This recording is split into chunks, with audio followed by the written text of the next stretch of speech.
Good evening. अब हम science में नेक्स्ट देखेंगे क्या जो लिक्विड्स होते हैं वो भी इलेक्ट्रिसिटी कंडक्ट करते हैं, उनके बारे में हम थोड़ा सा डिस्कस करेंगे। ठीक है, आप जितने भी लिक्विड्स होते हैं वो सारे के सारे इलेक्ट्रिसिटी कंडक्ट नहीं करते, समझ आ गए। तो जितने भी लिक्विड्स होते हैं वो सारे के सारे इलेक्ट्रिसिटी कंडक्ट नहीं करते हैं।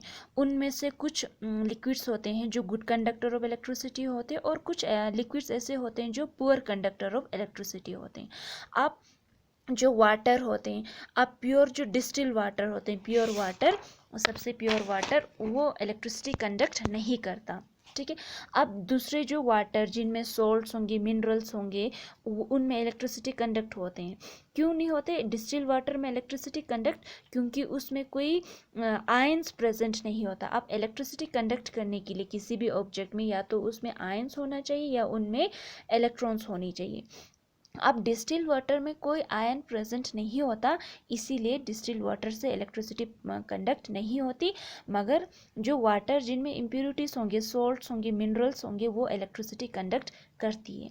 और ज़्यादातर जो इलेक्ट्रिसिटी कंडक्ट होती है वो एसिड या बेस के सॉल्यूशन से ही इलेक्ट्रिसिटी कंडक्ट होती है, क्योंकि इन एसिड बेस सॉल्यूशन में और वाटर जिनमें सॉल्ट्स और मिनरल्स होते हैं, इनमें आयंस प्रेजेंट होते हैं जो इलेक्ट्रिसिटी को कंडक्ट करने में मदद करती है। ठीक है, तो यहाँ पे आप लेमन जूस देख सकते हो। ठीक है, lemon juice good conductor of electricity होता है। इसी तरह vinegar poor conductor of electricity. ठीक है, इसी तरह जो हमारा टेप वाटर है गुड कंडक्टर ऑफ इलेक्ट्रिसिटी है। ठीक है, इसी तरह वेजिटेबल ऑयल जो कुकिंग ऑयल है, ठीक है, वो गुड कंडक्टर ऑफ इलेक्ट्रिसिटी है। जो हमारा मिल्क है गुड कंडक्टर ऑफ इलेक्ट्रिसिटी है। इसी तरह हनी जो है पुअर कंडक्टर ऑफ इलेक्ट्रिसिटी। इसी तरह यहाँ पे और भी लिक्विड आप ऐड कर सकते हो। तो आप कहने का मतलब है कि ये जो लिक्विड्स होते हैं सारे के सारे लिक्विड्स में से इलेक्ट्रिसिटी कंडक्ट नहीं होता, उन लिक्विड्स में होते हैं जिनमें आयंस प्रेजेंट होते हैं। ठीक है, अब हम देखेंगे जो लिक्विड्स है इनमें इलेक्ट्रिसिटी कंडक्ट कैसी होती है। ठीक है, जब किसी सब्सटेंस को वाटर में हम ऐड करते हैं तो ऐड करने के बाद जब उस लिक्विड में इलेक्ट्रिसिटी पास करते हैं तो इलेक्ट्रिसिटी उनके आयंस को पॉजिटिव आयंस और नेगेटिव आयंस में ब्रेक डाउन कर देते हैं, जिनको हम आयंस या पार्टिकल्स कहते हैं। ठीक है, तो ये जो आयंस होते हैं ये इलेक्ट्रिक करंट अपने साथ अपने से इलेक्ट्रिसिटी पास होने देती हैं, जिसकी वजह से उस ऑब्जेक्ट में से, उस लिक्विड में से इलेक्ट्रिसिटी कंडक्ट हो जाती। ठीक है, जितना ज़्यादा उस सब्सटेंस में उस लिक्विड में आयंस होंगे उतना अच्छे से इलेक्ट्रिसिटी कंडक्ट हो जाएगी। ठीक है, तो डिस्टिल वाटर के केस में पुअर कंडक्टर था क्योंकि उसमें कोई आयंस मौजूद नहीं होता। ठीक है, अब क्या कहते हैं, ये जो एलईडी बल्ब होते हैं उनको हम इलेक्ट्रिकल कंडक्टिविटी के लिए इलेक्ट्रिकल कंडक्टिविटी टेस्ट करने के लिए प्रेफर क्यों करते हैं। ठीक है, अब जो इलेक्ट्रिक करंट की वजह से हीटिंग इफेक्ट होता है सब्सटेंस का, जब हीटिंग इफेक्ट होते हैं तो बल्ब की जो फिलामेंट है वो हीटअप हो जाते हैं। जब वो हीटअप हो जाती है तो वो बल्ब ग्लो करते, तो हमें पता लग जाता है कि ये जो सब्सटेंस है इसमें से इलेक्ट्रिसिटी कंडक्ट हो रही है। मगर कुछ लिक्विड्स ऐसे होते हैं जिनमें इलेक्ट्रिसिटी तो पास होती है, इलेक्ट्रिसिटी कंडक्ट करते हैं, लेकिन वो काफ़ी वीक कंडक्टर ऑफ इलेक्ट्रिसिटी होते हैं, वो उतना इलेक्ट्रिसिटी कंडक्ट नहीं कर पाते, जिसकी वजह से वो बल्ब ग्लो नहीं करता। बट जो एलईडी बल्ब होते हैं, लाइट इमिटिंग डायोड जिसको कहा जाता है, LED bulb in small amount of electric current को वो डिटेक्ट कर पाते हैं, जिसकी वजह से इलेक्ट्रिक बल्ब के जो फिलामेंट होते हैं वो हीटअप हो जाते हैं और वो ग्लो करने लगते हैं। ठीक है, इसीलिए एलईडी बल्ब का प्रेफर करते हैं इलेक्ट्रिकल कंडक्टिविटी को चेक करने की। ठीक है, उसके बाद नेक्स्ट है इलेक्ट्रोलाइसिस किसको कहा जाता है। इलेक्ट्रो का मतलब इलेक्ट्रिसिटी, लाइसिस का मतलब ब्रेक डाउन।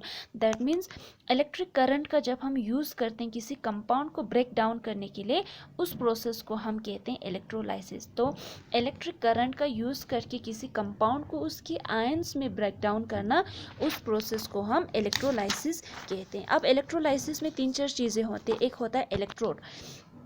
इलेक्ट्रोड का मतलब वो सब्सटेंस जो इलेक्ट्रिसिटी को कंडक्ट करता है और इसमें क्या होते हैं, इलेक्ट्रिक करंट को कैरी करने में ये मदद करते हैं। ठीक है, दूसरा होता है इलेक्ट्रोलाइट। इलेक्ट्रोलाइट वो सॉल्यूशन है जिसमें इलेक्ट्रिसिटी पास करने से आयंस में ब्रेक डाउन हो जाती है। ठीक है।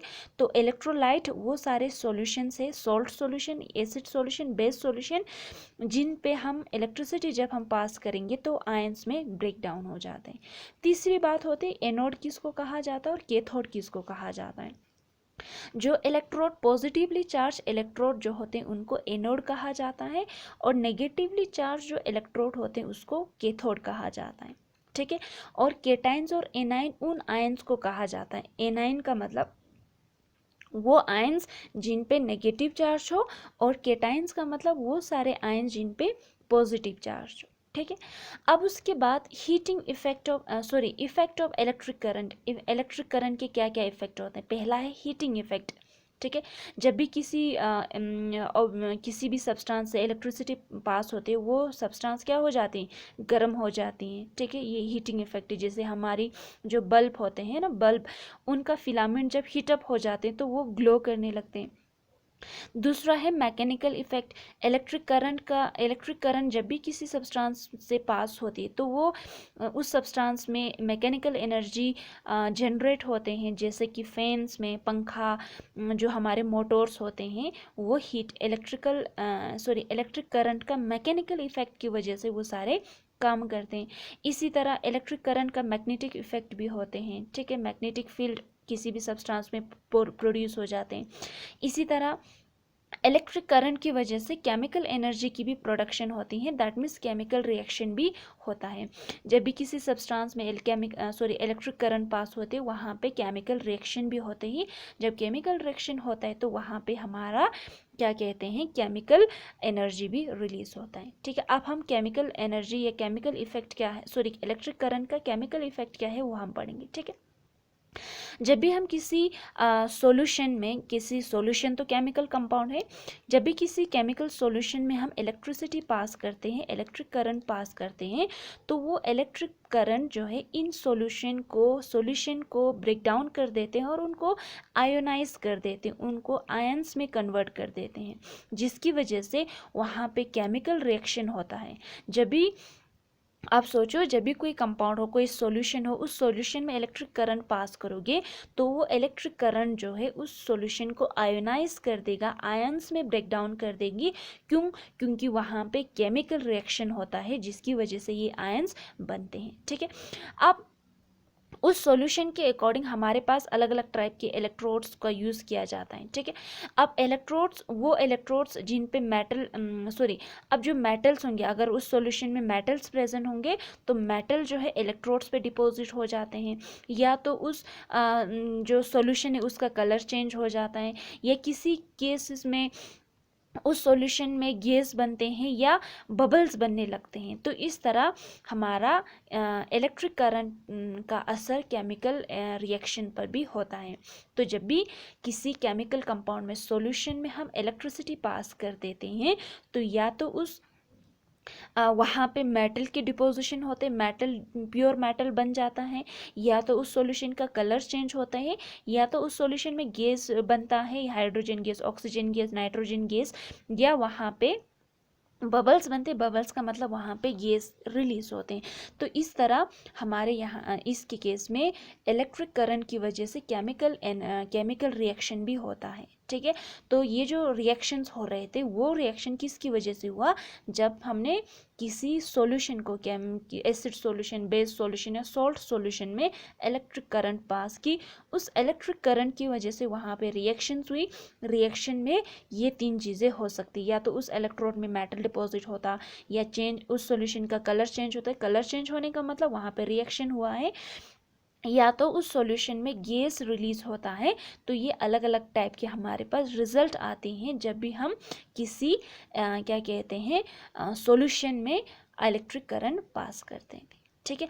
अब कल हम पढ़ेंगे इस केमिकल इफेक्ट, इलेक्ट्रिक करंट का केमिकल इफेक्ट का के जो क्या कहते हैं एप्लीकेशंस क्या क्या है वो हम इलेक्ट्रोप्लेटिंग में पढ़ेंगे, ठीक है।